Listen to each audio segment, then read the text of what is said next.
Cinema రంగంలో కూడా ఈ మధ్య నేను చూసి పత్రికల్లో చూసి నాకంటే చాలా చిన్నపిల్ల మా అమ్మాయి లాంటిది, సమస్త సన్మంగళాని భవంతు అన్నాను.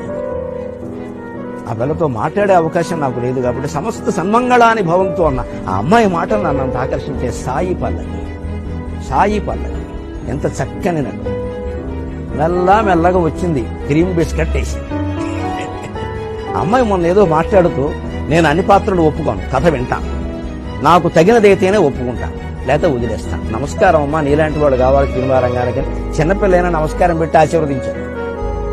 ఇంకో గొప్ప మాట ఆశ్చర్యకరంగా, నేను ఎప్పుడు కొలస దుస్తులు పొట్టు దుస్తులు వేసుకుని వెయ్యను, నాకు అవి సౌకర్యంగా ఉండవు.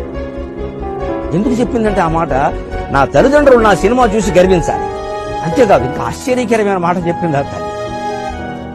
అంత ప్రేమ వచ్చింది నాకు ఆ అమ్మాయి అంటే. నా తల్లి అంటాను, బంగారు తల్లి.